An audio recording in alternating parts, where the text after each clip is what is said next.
অনলাইনে এবং সোশ্যাল মিডিয়ায় বিভিন্নভাবেই আমি আর চোখে পড়েছে যে সেগুনবাগিচায় খুবই কম মূল্যে আসবাবপত্র পাওয়া যায়। আমি কিন্তু বাড়ির আসবাবপত্রের কথাই বলেছি। আজকে আমি পুরো মার্কেটেই ভিজিট করেছি। তো একটা মার্কেটের একটা দোকান সম্পর্কে আপনাদেরকে ধারণা দিচ্ছি যে আসলে কি তথ্যগুলো সঠিক বা ভুল আপনারা একটু যাচাই করবেন।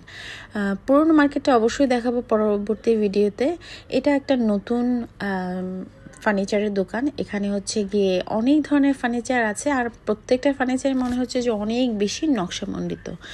আর যখনই আমি কাছের কথা জিজ্ঞেস করছি তারা সেগুন অথবা বার্মাটিক সেগুন বলে আমাকে বোঝাচ্ছে। তো এই যে এখানে বিভিন্ন ধরনের খাটের কালেকশন দেখছেন, আমি একটু করে যদি দেখাই, যেমন এই খাটটি আমার কাছে চেয়েছে 65,000 টাকা। এটা সেগুন বলেছে। সেগুন এবং বার্মাটিক সেগুনের পার্থক্য আমি খুব একটা কাঠ সম্পর্কে আমার ধারণা নেই, তাই আমি বলতে পারবো না। আপনারা যারা আসবেন তারা হয়তো দেখেই নেবেন। আর এখানে নকশায় প্রচুর খাট রয়েছে। ওনাদের গোডাউন যখন ভিজিট করবেন তখন তো আসলে নকশার শেষ নেই এবং সাইজেরও শেষ নেই। আপনারা সিঙ্গেল, ডাবল, সেমি ডাবল সব ধরনের ডিজাইনও কিন্তু কাস্টমাইজ করতে পারেন।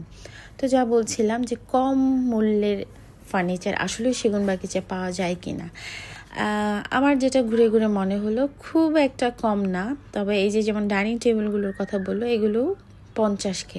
তবে এই যে একটা কিউট সোফার সেটের কথা বলা হয়েছে, এটা কিন্তু খুব কমই লেগেছে আমার কাছে, মাত্র 25,000 টাকা। এটা কোনো ক্লায়েন্ট ডেলিভারি দিচ্ছে, যার ধরুন পলিশিং করা।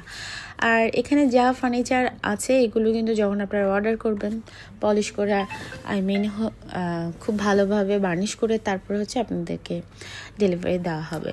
তো এই যে আরেকটা ওয়ার্ড্রপ দেখতে পাচ্ছি, এটার প্রাইসও চেয়েছে 30K, মানে 30,000 টাকা।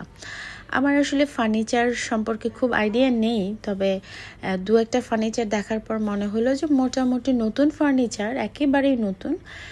অন্যান্য জায়গা থেকে ওনারা মানে যখন প্রাইসটা বলে তখন কমই বলে।